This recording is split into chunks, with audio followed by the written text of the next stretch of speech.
han luchado por la libertad, por la justicia, por la democracia y por la soberanía nacional.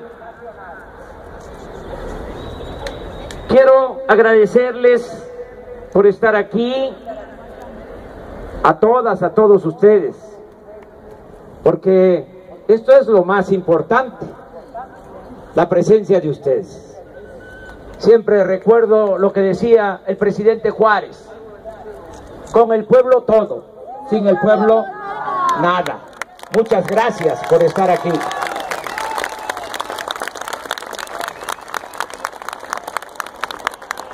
Ustedes son el alma de este movimiento. El pueblo es el motor del cambio. La participación de ustedes, el no perder la fe, el no perder las esperanzas, es algo extraordinario. Es nuestro tesoro, es lo que nos anima a seguir adelante, a seguir luchando, a pesar de los pesares, para lograr el propósito principal de transformar a nuestro país. También repito y repito que han habido 3 grandes transformaciones en la historia de México. Y esto para no olvidar el porqué de este movimiento. Una gran transformación fue el movimiento de independencia, encabezado por esos 2 curas extraordinarios, rebeldes, Hidalgo y Morelos. Otra transformación fue el movimiento de reforma, encabezado precisamente por el mejor presidente que ha habido en la historia de nuestro país, Benito Juárez García. Esa fue una gran transformación. Imagínense enfrentar en ese entonces a los conservadores,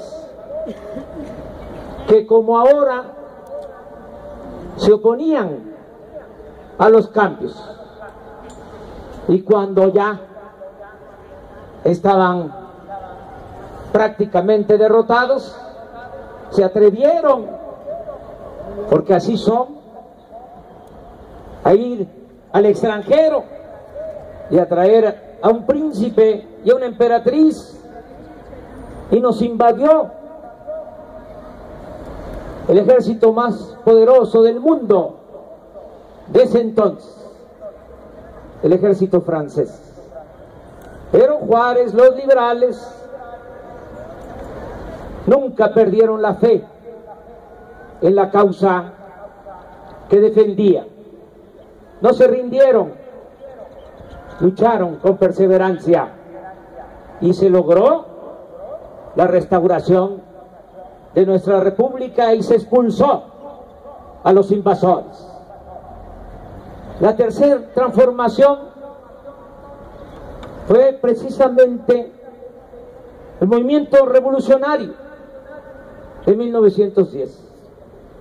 Pero hubo precursores de ese movimiento, unos muy reconocidos en la historia y otros olvidados, como Catarini, que llamó a tomar las armas 18 años antes de que lo hiciera ese apóstol de la democracia que fue Francisco I. Madero. La revolución fue un movimiento para transformar, porque Porfirio Díaz se convirtió en un dictador, y también como ahora, porque la historia desgraciadamente se repite. Entregó los bienes del pueblo y de la nación a particulares, sobre todo a extranjeros. Se acapararon las tierras, se favoreció a latifundistas, se privatizó el agua, se entregó el petróleo, las minas de oro, de plata, de cobre, y dominaban 300 hacendados. Habían peones acasillados. Por eso fue la revolución. Hay todavía quienes le profesan admiración a Porfirio Díaz, porque ahí está todavía ese pensamiento conservador, y llegan a decir que fue un buen gobernante. Si así hubiese sido, no hubiese habido revolución. Por eso es importante que aquí, en este monumento, estemos presentando este libro para no olvidar a quienes dieron su vida para transformar a México. Y ahora nosotros, y ese es el objetivo principal, queremos llevar a cabo la cuarta transformación de la vida pública de México.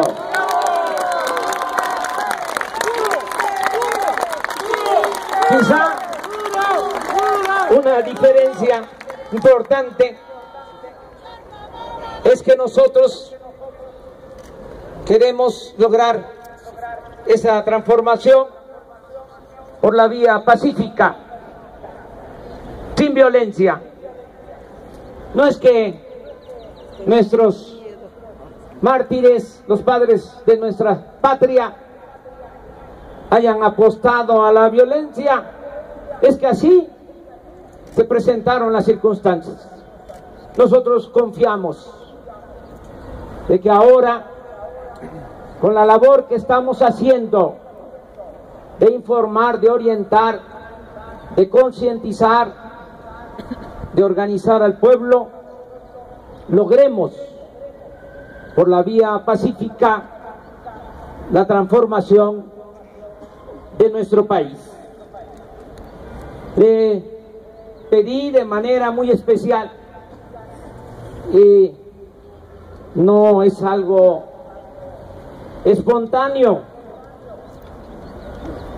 les pedí a dos extraordinarias historiadoras, doctoras en historia, que presentaran este libro, pero yo entiendo, son mujeres muy inteligentes de la academia, pero esto es otro asunto. Las dos son de primer orden. Raquel Sosa está aquí con nosotros, que le agradezco mucho, pero lleva casi 40 años dando clases en la Facultad de Ciencias Políticas, pero sin el casi, me dice, 40 años, pero en salones de 100, de 200, y aquí creo que hay un poco más de participantes. De todas maneras, su texto es muy bueno, y decía yo que no es casualidad. Le pedí a Raquel que ella presentara este libro porque yo quiero agradecerle, porque ella tiene a su cargo la coordinación de todo el plan educativo que se está llevando a cabo en Morena, lo que tiene que ver con la creación de las universidades públicas y gratuitas.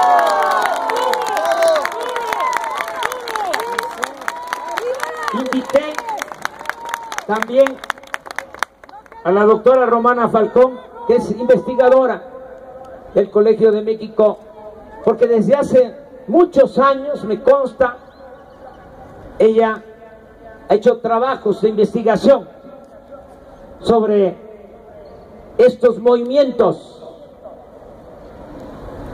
que no son muy conocidos, porque no todo fue paz porfirista, siempre hubo resistencia, siempre hubo movimientos indígenas en contra de la dictadura, movimientos campesinos, movimientos obreros, movimientos estudiantiles, poco estudiados, que se dieron aquí en la Ciudad de México y en otras ciudades en contra de la dictadura porfirista, que los jóvenes siempre han estado a la vanguardia en las grandes transformaciones de nuestro país.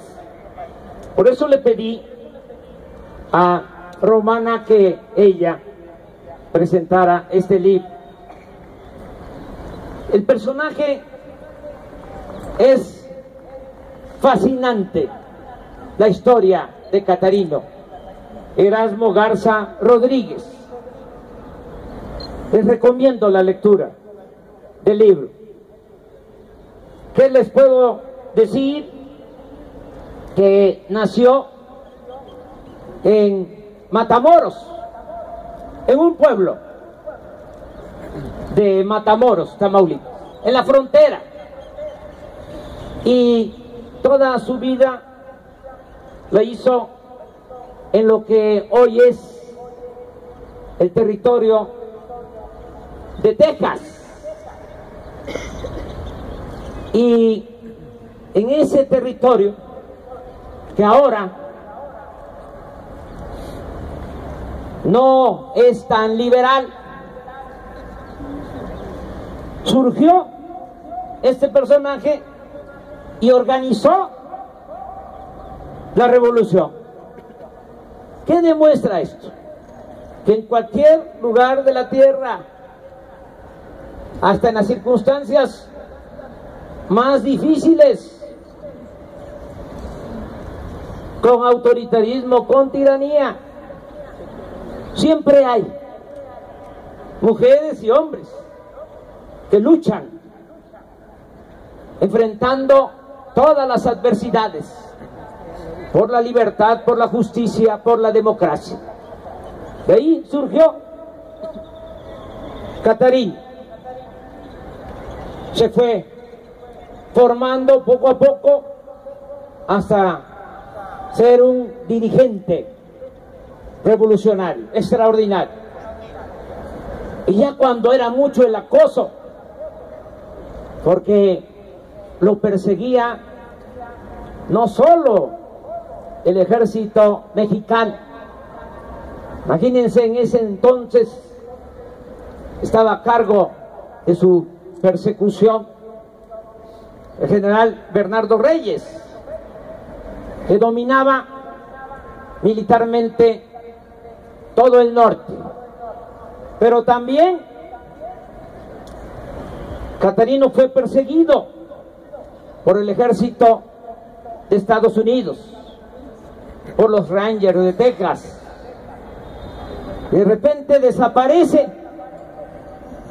y se sabe de él que está ya en Costa Rica, en Puerto Limón, y en ese entonces se reúne con otros dirigentes que luchan por lo mismo.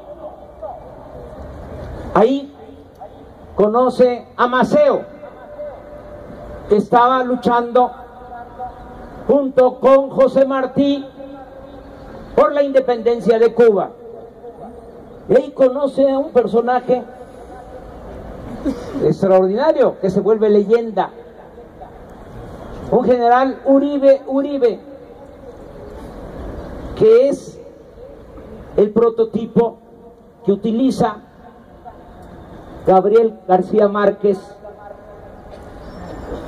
como el coronel Buendía de su novela 100 años de soledad. Ahí se encuentran es como una internacional liberal, porque también debemos de tener presente que han habido en toda la historia dos corrientes de pensamiento. Claro,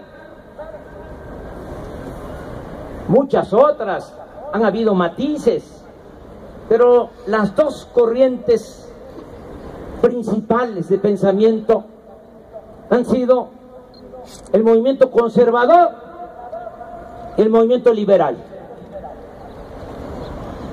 Ahí en Costa Rica se reúnen los liberales. Y lo que aquí se menciona, dice Catarino, le escribe a su esposa: tengo que optar. Primero,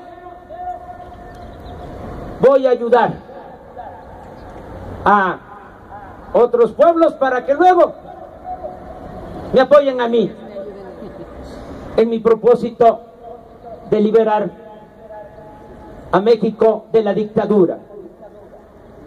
Y luego tiene que decidir entre ir con Maceo a Cuba o ir con Uribe o con el general Avelino Rosas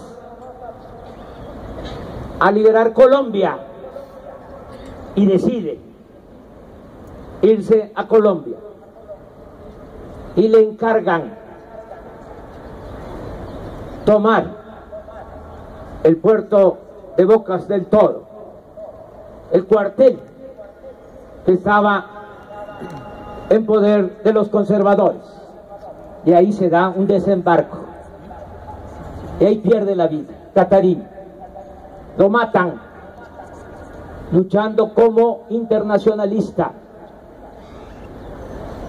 Hace poco, cuando yo estaba escribiendo este libro, un extraordinario historiador también de Durango, estábamos comiendo en el Salto Durango, y me dice: ¿qué opina que quieren traer los restos de Porfirio Díaz de París? Le digo: sí, que los traigan, pero que no olviden traer los restos de Catarino Garza, que está enterrado en una fosa común en Bocas del Toro, Panamá. Esa es la historia.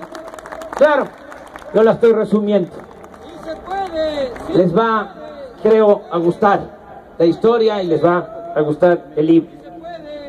Pero yo escribo porque me interesa que se conozca la historia de nuestro país, porque de esa manera se aprende a hacer política. Está muy desprestigiado el noble oficio de la política, y por eso escribo, porque yo quiero reivindicar este oficio, que lo considero un oficio noble. La política que ni los más sucios políticos han podido manchar. Para eso escribo, porque hay ahora una tendencia conservadora, disfrazada de objetividad, de pluralidad, de no tomar partido.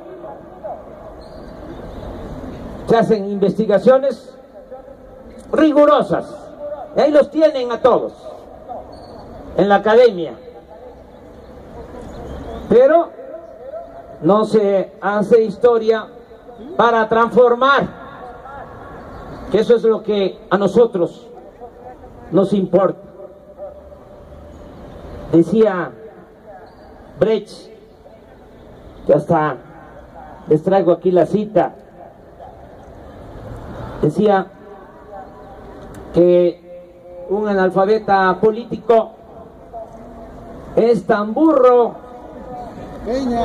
que se ufana de serlo. Textualmente dice Brecht: el peor analfabeto es el analfabeto político. Él no ve, no habla, no participa de los acontecimientos políticos. Él no sabe que el costo de la vida, el precio del frijol, del pescado, de la harina, de la tortilla, del alquiler, del calzado,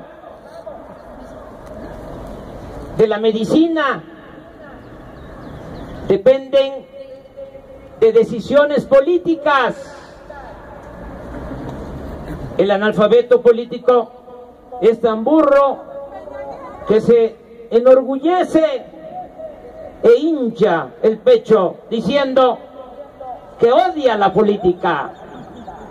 No sabe el muy imbécil que de su ignorancia política nace la prostituta, el menor abandonado, el asaltante y el peor de todos los bandidos, que es el político corrupto, lacayo de empresas nacionales y multinacionales.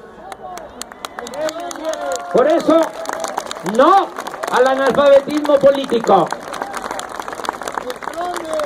Todos tenemos que conocer nuestra historia, y como yo no dejo de trabajar para hacer labor, porque no es mi propósito solo escribir, sino hacer labor de concientización.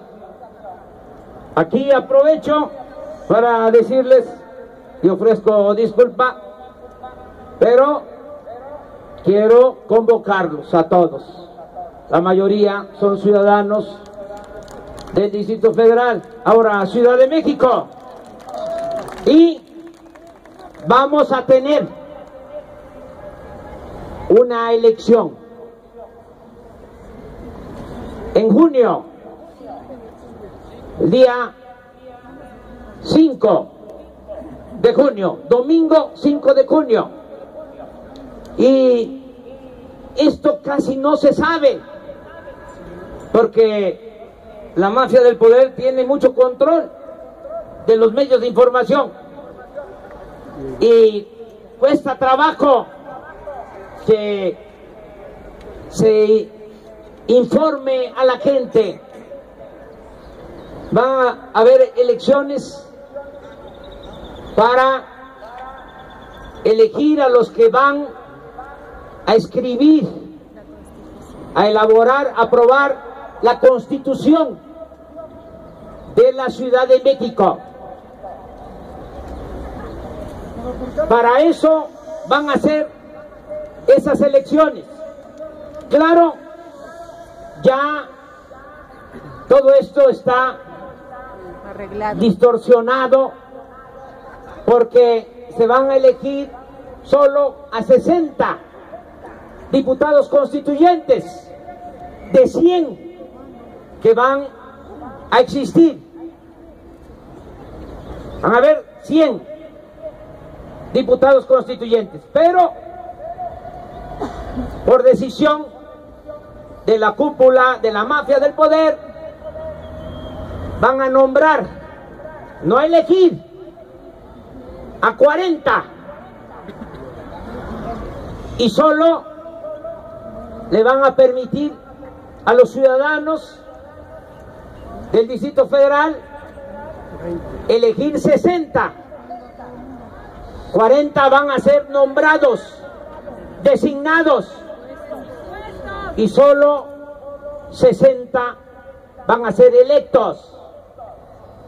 Todo esto muy amañado para que nuestro movimiento no tenga mayoría y que ellos puedan hacer una constitución a la medida, de acuerdo a los intereses de la mafia del poder.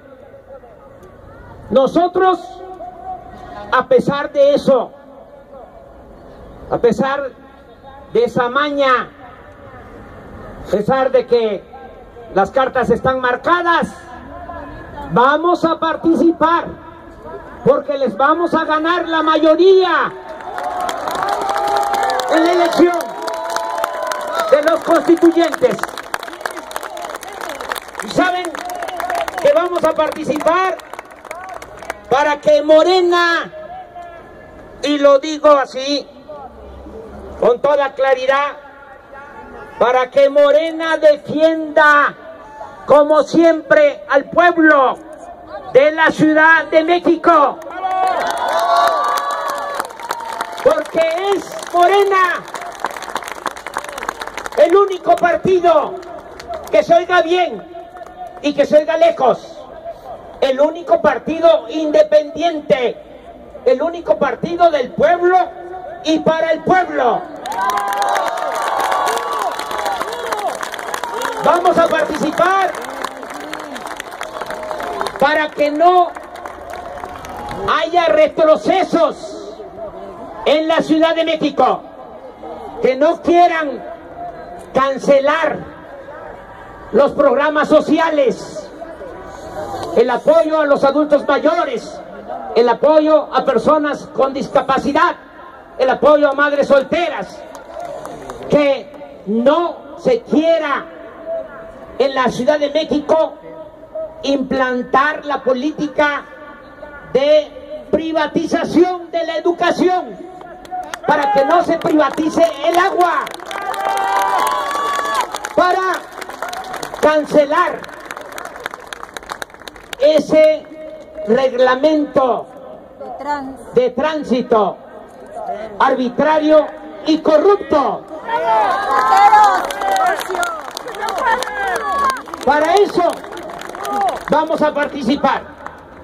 Y aquí están mujeres y hombres que ya están ayudando en sus colonias, en sus barrios, en sus unidades habitacionales. Y yo les hago un llamado para que todos nos pongamos a trabajar. Primero, a informarle a la gente, porque no se sabe de que van a haber estas elecciones y cuál es el propósito que tiene esta mafia de poder y por qué tenemos que resistir y ganarles en la próxima elección, como les ganamos ya en la pasada elección, porque Morena fue el partido que más votos obtuvo en la Ciudad de México.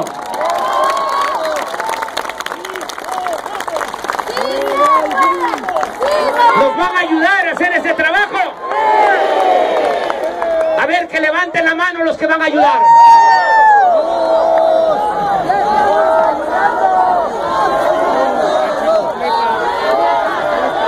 Yo voy a ir en su momento a visitar todas las delegaciones para hablar con la gente.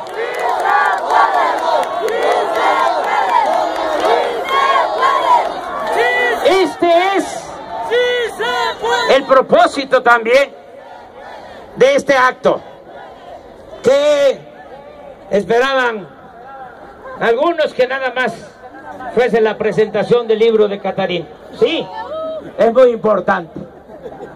La historia de Catarino, la historia de los que han luchado por la justicia, por la democracia en nuestro país. Pero tenemos nosotros también que hacer historia.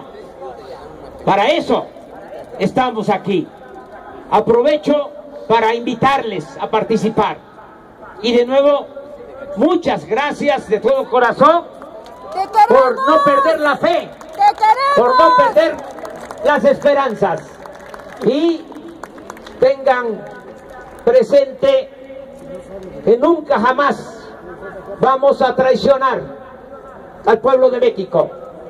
Tenemos 3 principios que nos guían: no mentir, no robar y no traicionar al pueblo. ¡Te queremos! ¡Que viva Catarino Erasmo Garza Rodríguez! ¡Viva! ¡Que viva la Revolución Mexicana! ¡Viva!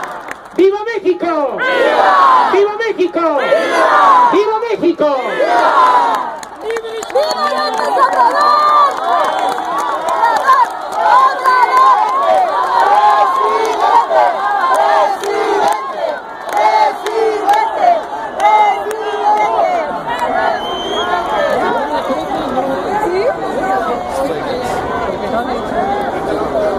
Mamis Guerrero. Ahí está.